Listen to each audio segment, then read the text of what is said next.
Hi friends! ఈరోజు 16థ్ మే ఎపిసోడ్‌లో twist అయితే మామూలుగా లేదండి. శశి, బాలు కాస్త ఇంక తమ్ముడని కనీసం చూడకుండా ఇంకా ఆదిత్యనైతే అటెంప్ట్ టు మర్డర్ కేసులో అయితే పెట్టించడం జరిగింది. ఇంకా ఈ విషయం తెలిసి ఆ కుటుంబ సభ్యులందరూ కూడా చాలా షాక్‌లో అయితే ఉంటారు. అసలు ఇదంతా ఎలా జరగబోయింది తెలుసుకోవాలంటే మన ఛానల్ ఫస్ట్ టైమ్ చూస్తున్నట్లయితే గనక సబ్స్క్రైబ్ చేసుకోండి. వీడియో నచ్చితే గనక ఒక లైక్ అయితే చేసేయండి. అసలు శశి ఆగడాలు బాలు ముందు బయటపడాలని మీరైతే కోరుకున్నట్లయితే ఒక లైక్ అయితే చేసేసేయండి. ఇంకా ఈరోజు ఎపిసోడ్‌లోకైతే వెళ్ళిపోదాం. ఇంకా సీత వాళ్ళ ఇంటికొచ్చిన శైలు కాస్త ఇంకా ఆదిత్య గురించి భయపడుతూ ఉంటుంది. వదిన, ఆదిత్య ఎప్పుడూ ఫోన్ అయితే స్విచ్ ఆఫ్ చేసుకోలేదు. ఎప్పుడు కాల్ చేసినా లిఫ్ట్ చేసేవాడు వెంటనే. అలాంటిది ఎప్పుడు స్విచ్ ఆఫ్ చేసుకోలేదు వదిన. నాకైతే భయంగా ఉంది. గ్యారేజ్ కూడా నిన్న నైట్ నుంచి రాలేదు అని చెప్పేసి అడిగేసరికి, లేదు నిన్నేదో ఆదిత్య ఆట పట్టించడానికి చేసుంటాడు. అంతే తప్ప ఏం లేదు శైలు, నువ్వేం భయపెట్టుకోకు. నీకో విషయం తెలుసా? మీ తాతయ్య గారిని కాపాడింది కూడా ఆదిత్యే. ఏదో తను చాలా పొగరుగా ఉంటాడు, ఆవేశపరుడు, బాధ్యత లేకుండా ఉంటాడని అనుకున్నాం గానీ, చాలా మంచివాడమ్మా. అసల నువ్వేం భయపెట్టుకోక్కర్లేదు అనగానే, అదే వదిన, చాలా మంచివాడు తను. అందుకే నేను తనని ప్రేమించాను అనగానే, ఇంకా లోపలున్న రామ్ కాస్త ఎవరిని ప్రేమించావు అనగానే, ఇంకెవరినండి మా ఆదిత్యని ప్రేమించిందంట శైలు అనగానే, అయితే వెంటనే ముహూర్తాలు పెట్టించేసేయాలి ఇద్దరికిని అని చెప్పేసి ఇంకా అందరూ కూడా సంతోషంగా మాట్లాడుకుంటుండేసరికి, అయితే నేను ఇంట్లో చెప్తాను. ఇంట్లో చెప్పగానే ఇద్దరికీ నీకు పెళ్లి చేసేస్తారనగానే, అదే చెప్పండి వదిన. అయితే నాకు కూడా పెళ్లి చేసుకోవాలంది తొందరగా అని చెప్పగానే, అయితే నీ విషయానికి కొంచెం బ్రేక్స్ వేయి. నేను అయితే మన సమస్యలన్నీ తీరిపోగానే ఇద్దరికీ అయితే పెళ్లి చేసేస్తాం అనగానే, ఇంకా అక్కడున్న శైలి కాస్త చాలా ఆనందపడిపోతూ ఉంటుంది. సర్లే వదిన, నేనైతే బయలుదేరతాను. నాన్న కూడా ఇంటి దగ్గర వెయిట్ చేస్తా ఉంటాడు అనగానే, లేదమ్మా ఎలాగో వచ్చావు కదా! ఒకసారి భోంచేసేసి అయితే వెళ్ళు అని చెప్పేసి అనగానే, లేదు వదిన, నాన్నయితే ఇంటి దగ్గర వెయిట్ చేస్తున్నారు అని చెప్పేసి ఇంకా అక్కడున్న శైలు కాస్త బయలుదేరుతా ఉంటుంది. ఇంకా మరో పక్కయితే రాణి వాళ్ళందరూ ఇంకా ఆదిత్య గురించి భయపడుతుండేసరికి ఇంకా శశిరేఖ, నిలయాని కాస్త శశి, బాలు వస్తూ ఉంటారు.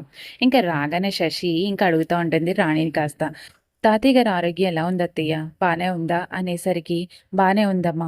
మేము ఎన్ని కోట్లకి పడగెత్తినా సరే కనీసం హాస్పిటల్ బిల్లు కట్టలేని స్థితిలో అయితే ఉండిపోయాం. 5,00,000 ఇవ్వలేని స్థితిలో అయితే ఉన్నాం. మేము బయటకి పంపించేసిన ఆదిత్య గాడే మమ్మల్ని కాపాడాడు. వాడు మా దేవుడు అనేసరికి ఇంక అక్కడ ఉన్న బాలు అయితే, ఆహా! ఆ దేవుడి చేతే మీరు ఈ ఇంట్లో దొంగతనం చేయించారనమాట అనగానే, ఇంకా అక్కడే ఉన్న రాణి వాళ్ళందరూ కూడా చాలా షాక్ అయిపోతా ఉంటారు. ఏంట్రా దొంగతనం ఏంటి?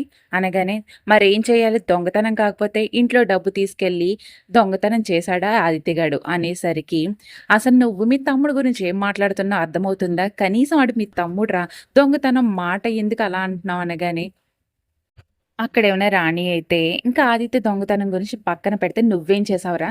నువ్వు కనీసం తాతయ్యకి ఆరోగ్యం బాలేదని నాన్న నీకు ఎన్ని కాల్స్ చేసుంటారు? కనీసం ఒక కాల్ అయినా లిఫ్ట్ చేసి ఏంటి విషయం అని అడిగావా? అడగడం లేదు. నీకు బాధ్యత లేదు. కనీసం ఎందుకు ఫోన్ చేస్తున్నారనే విషయం కూడా లేదు. ఇప్పుడు తమ్ముడు డబ్బులు తీసుకెళ్తే తమ్ముడిని దొంగతనం అంటగడుతున్నావు. అసలు ఇదేం న్యాయం రా? ఏంట్రా నువ్వు చేస్తున్న పనులు? అసలు నువ్వేం చేస్తున్నావో నీకేమైనా అర్థమవుతుందా? అని రాణి అనేసరికి ఇంకా అక్కడున్న శశి కాస్త, మీరు హాస్పిటల్‌కి వచ్చారు అత్తయ్య నిజమే. నేనక్కడ డబ్బులు లేవు, లిక్విడ్ క్యాష్ చేతిలో లేదు అని చెప్పేలోపు ఇంటికెళ్ళి తీసుకొచ్చి ఇస్తానని లోపే మీరు బయలుదేరి వెళ్ళిపోయారు. మీరు చేసిందంతా కూడా మీరు కావాలని ఆదిత్య చేత చేయించారు. మీరు చేసిన తప్పేది. మీరే ఆదిత్యని దొంగతనం చేయమని చెప్పారు అనేసరికి ఇంకా అక్కడున్న రాణి అందరూ కూడా షాక్ అయిపోతారు. ఏం మాట్లాడుతున్నావు నువ్వు శశి? నేను దొంగతనం చేయమనడమేంటి? అనేసరికి ఇంకా అక్కడున్న బాలు కాస్త ఏం చెప్పకుండా విషయం అంతా చూస్తా నిలబడిపోతా ఉంటాడు. ఇంకా అక్కడ ఉన్న రాణి కాస్త ఫోన్ చేస్తా ఉంటుంది ఆదిత్యకైతే. "ఏం చేస్తున్నారు అత్తయ్య? నేను ఆదిత్యకి కాల్ చేస్తున్నాను" అని చెప్పగానే, "చేయండి అత్తయ్య. ఆదిత్యకి మీరిప్పుడు కాల్ చేసినా సరే వాడైతే లిఫ్ట్ చేయడు. అయినా పోలీస్ స్టేషన్‌లో ఉన్న నేరస్తులకి ఎందుకు ఫోన్‌లిస్తా ఉంటారు" అనగానే, ఇంకా అక్కడే ఉన్న రాణి వాళ్ళందరూ కూడా చాలా షాక్ అయిపోతా ఉంటారు. "ఒరేయ్! ఏంట్రా బాలు ఇయన్నీని? ఏం చేస్తుందో కూడా అర్థమవుతుందా నీకు?" అని రాణి కాస్త చాలా బాధపడుతూ ఉండేసరికి, ఇంక చేసేదేం లేక ఇంక రామ్‌కైతే ఫోన్ చేస్తా ఉంటుంది ఇంకా రాణి కాస్త. ఇంక రామ్ కాస్త కాల్ లిఫ్ట్ చేసేసరికి ఇంక రాణి అయితే చాలా ఏడుస్తూ, "ఒరేయ్ రామ్! మీ తమ్ముడు ఆదిత్యని పోలీస్ స్టేషన్‌లో పెట్టించారంట్రా." "అదేంటమ్మా తమ్ముడిని పోలీస్ స్టేషన్‌లో పెట్టించడం ఏంటి?" అనేసరికి ఇంక విషయం అంతా చెప్తా ఉంటుంది రాణి అయితే. ఇంక తెలుసుకొని ఇంకా, "సరే అమ్మా, నువ్వు ఏం మాట్లాడకుండా తాతయ్యకి ముఖ్యంగా తెలియకుండా జాగ్రత్తగా ఇక్కడికి రా" అని చెప్తా ఉంటాడు రామ్ కాస్త. ఇంకా మరోపక్క రామ్, సీత ఇంకా రాణి వాళ్ళందరూ కూడా పోలీస్ స్టేషన్‌కి వెళ్తా ఉంటారు. ఇంక స్టేషన్‌కి వెళ్ళిన తర్వాత ఇంకా ఆదిత్యని చూసి ఇంకా రాణి అయితే చాలా ఏడుస్తూ ఉంటుంది. ఇంక దగ్గరికెళ్ళి మాట్లాడేసరికి, "ఒరేయ్! ఏంట్రా నువ్వు చేసిన పని? నువ్వు దొంగతనం చేయవలసిన పనే ఉంది. మాకు విషయం చెప్తే మేము ఏదోకటి చేసేవాళ్ళం కదా!" అనగానే, "అదేంటమ్మా అలా అంటావు? అది తాతయ్య డబ్బులే కదా! నేను దొంగతనం చేశావంటావేంటి? మన డబ్బులు మనం తీయడంలో తప్పేంటమ్మా ఆ మాట అనకిప్పుడుని" అని చెప్పేసి అనగానే, సర్లేరా మన టైం బాలేనప్పుడు ఏం చేస్తాం? అక్కడ ఆ శశి, బాలు చూసావా ఎలా అంటున్నారో, బాలుగాడు కూడా ఆ శశి మాటల్లో పడిపోయి, ఇంకా వాడు ఏం చేస్తున్నాడో కూడా తెలియట్లేదురా! నాకు చాలా బాధేస్తుంది వాళ్ళని చూడగానే అని చెప్పేసి చాలా బాధపడుతూ ఉండేసరికి, ఇంకా అక్కడికి కాస్త కానిస్టేబుల్ వస్తూ ఉంటాడు. "ఏంటమ్మా మీరు ఇల్లనుకున్నారా? ఏమనుకున్నారా? డైరెక్ట్‌గా వచ్చేసి ఖైదీతో మాట్లాడుతున్నారు" అనేసరికి, ఇంకా అక్కడున్న రామ్ కాస్త "అదేంటండి మేము ఫ్యామిలీ మెంబర్స్ కూడా మాట్లాడకూడదా?" అని చెప్పేసరికి, "లేదండి ఇక్కడ మా ఎస్ఐ గారు చూసారంటే తిడతారు. వాళ్ళేమో వద్దంటారు. మీరేమో వస్తానంటారు" అని చెప్తా ఉంటాడు. ఇంకా కానిస్టేబుల్ అయితే, "సరే అండి. ఏదేమైనా సరే ఎస్ఐ గారొచ్చిన తర్వాత మాట్లాడుకోండి" అని చెప్పేసరికి, ఇంకా ఆళ్ళందరూ కూడా బయటకు వెళ్తా ఉంటారు. ఇంకా ఆదిత్య గురించయితే రాణి అయితే చాలా బాధపడుతుండేసరికి ఇంకా అక్కడ ఉన్న రామ్, సీతలు ధైర్యం చెప్తా ఉంటారు రాణికైతే. "అమ్మ నువ్వేం బాధపడకు. వాడైతే వచ్చేస్తాడు. వాడి కోర్టుకెళ్ళకుండా నేనైతే తీసుకురావాలి. నేను వెంటనే లాయర్‌తో మాట్లాడతాననేసరికి" సరేరా తొందరగా చెయ్యి అదేదో. వాడు ఏ తప్పు చేయలేదురా. వాడి చాలా బాధపడుతున్నాడు. వాడు చేసిందేంట్రా తాతయ్యకి హాస్పిటల్‌కి డబ్బులివ్వడం వాడి తప్పయిందా? కనీసం వాడు ఎస్ఐ కాడ కనీసం గూడా తెలుసుకోకుండా అరెస్ట్ చేయడం ఏంట్రా? ఇదెక్కడ అన్యాయంరా? నేనైతే చూడలేదు. ఆ శశి మాటలు పడిపోయి వాడు ఏం చేస్తున్నాడో కూడా కనీసం తమ్ముడికి ఇంత అన్యాయం జరుగుతుందని కూడా వాడు ఇంకిత జ్ఞానం లేకుండా మర్చిపోయి తిరుగుతున్నాడురా. నాకు చాలా బాధేస్తుంది వాడి విషయంలో అని అనేసరికి అక్కడున్న సీత అయితే, లేదత్తమ్మా మీరు బాధపడకండి. ఇంటి దగ్గర తాతయ్య ఉన్నారు కదా! తాతయ్యని ముందు చూసుకోండి జాగ్రత్తగా. మేమైతే ఆదిత్యని క్షేమంగా అయితే ఇంటికి తీసుకొస్తాం. సరే అమ్మా. మీరైతే ఆ శశి ఆగడాలు ఎలా ఉన్నాయో చూస్తున్నారు కదా! తను ఇంకో వేరే ఏ ప్లాన్స్ ఏస్తదో కూడా నాకు చాలా భయంగా ఉంది. తన మాటలు, తన చేతలు ఏంటో ఆ బాలుగాడు చెప్పిందల్లా చేస్తున్నాడు.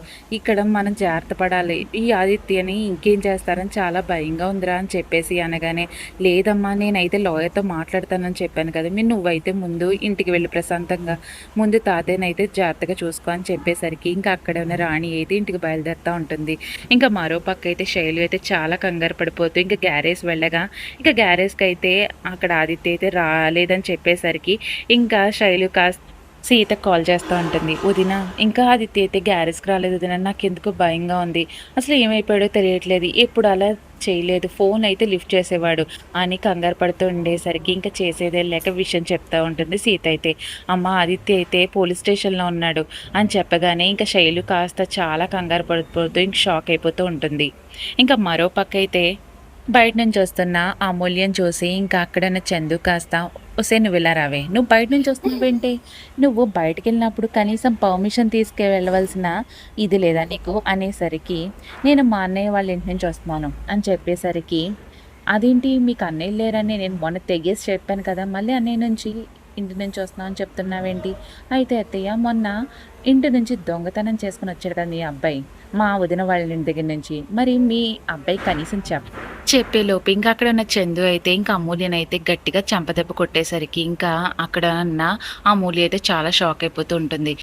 ఇంకా అక్కడ ఉన్న అత్తగారైతే, "అయినా నువ్వు మొగుడుతో ఎలా ఉండాలో తెలీదా నీకు? ఎలా మాట్లాడాలో కూడా నీ అమ్మా నాన్న నీకు నేర్పించలేదేవే" అనేసరికి, "మా అమ్మా నాన్న నేర్పించారు కాబట్టే ఇప్పటికి తిను ఎన్ని చేసినా సరే వాళ్ళకెళ్ళి సారీలు చెప్పొచ్చి రావడం నా పనవుతుంది. అయినా నన్ను ఒకేసారి చంపేస్తా అది కూడా ఉండదు. నేనెవరికీ నమస్కారాలు, సారీలు చెప్పాల్సిన ఇదైతే నాకుండదు. ఆ పని చేయండి" అని చెప్పేసరికి ఇంకా అక్కడ ఉన్న వాళ్ళు కూడా చాలా షాక్ అయిపోతూ ఉంటారు.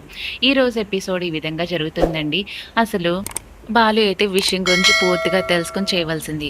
బాలు మరీ ఎక్కువ చేస్తున్నాడేమో అసలు విషయం తెలుసుకోకుండా అని అయితే నాకైతే అనిపిస్తుంది. మీరేమనుకుంటున్నారు? కింద కామెంట్ సెక్షన్‌లో మనకైతే తెలియజేసేయండి.